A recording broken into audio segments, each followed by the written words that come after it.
27 is when you're no longer young, but not yet old.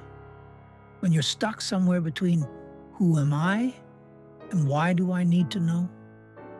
When LinkedIn says you should be a senior something or other, but you're just a senior in the art of making coffee at 3 in the morning, looking out the window at Lviv, Kyiv, or someplace called Kosovo, where even Google Maps gets confused by the street names. There are no jobs. Well, of course there are. The ones that hang in ads like a carrot in front of a horse. Need a dream sales manager? Looking for a content creator of illusions. Inviting applications for the position of assistant to someone who doesn't know what they want. Salary. Negotiable, which means better not to discuss. Schedule. Flexible, which means you work all the time. Team. Young and friendly, which means we're all here temporarily until something better comes along. And you sit there with a diploma that cost you 5 years of your life, 3 nervous breakdowns, and countless nights rewriting your term paper. Because your professor decided that Times New Roman was no longer the right font. And now that diploma is lying somewhere in a drawer between old receipts and a photo from graduation, when you still believed that everything would be different. I have no friends. More precisely, they are there, somewhere out there, in parallel universes. One went to Poland. Now he posts photos from Krakow and writes that life is a choice.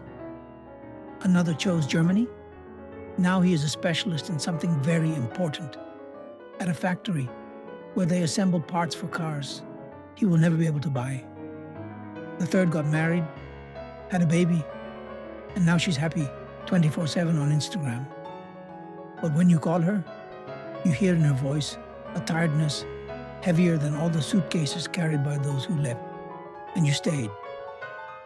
Not out of patriotism, although perhaps that too. Not because it's better here, because is it really better? You stayed because leaving also takes energy, and you don't even have enough to update your resume.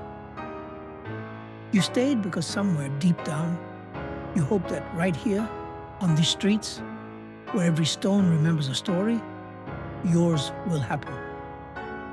There is no muse.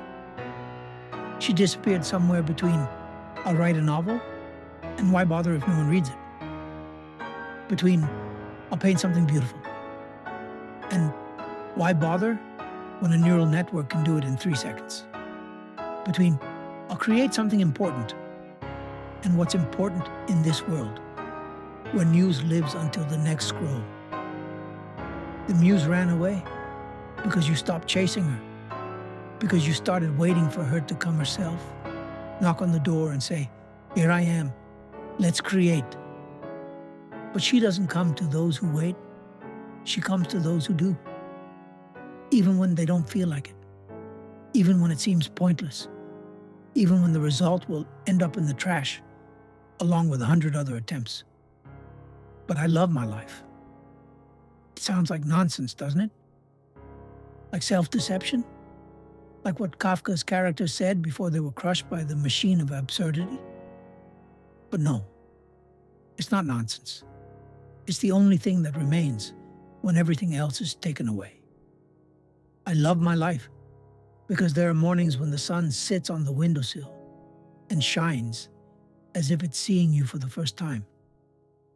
Because there's coffee that smells not just like coffee, but like a chance to start over. Because there's a street where you're walking and suddenly you notice someone smiling to themselves and you realize you're not the only weird one. I love my life because it has this country. It's crazy, broken, unrepaired, but it's here.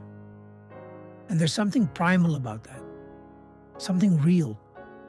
There's no need to pretend here. Everyone here knows that everything is complicated, that nothing works as it should, that tomorrow there may be no electricity, no internet, no future.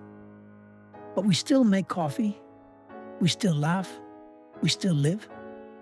27 is the age when you finally understand no one is coming to save you. No one will give you your dream job, friends from a TV series, or a muse on a silver platter. But you can save yourself, not in a grand or heroic way, just simply, just by getting up in the morning, just by leaving the house, just by writing a line, drawing a line, saying hello to a stranger. Maybe you'll find a job, or maybe you'll create something of your own. Maybe your friends will come back, or maybe you'll find new ones, those who also stayed, who are also searching. Maybe inspiration will come, or maybe you'll realize that inspiration isn't something external. It's something that lives within you when you allow yourself to be. Life in Ukraine at 27 is like balancing on a tightrope over an abyss. Scary? Definitely. Pointless? Sometimes.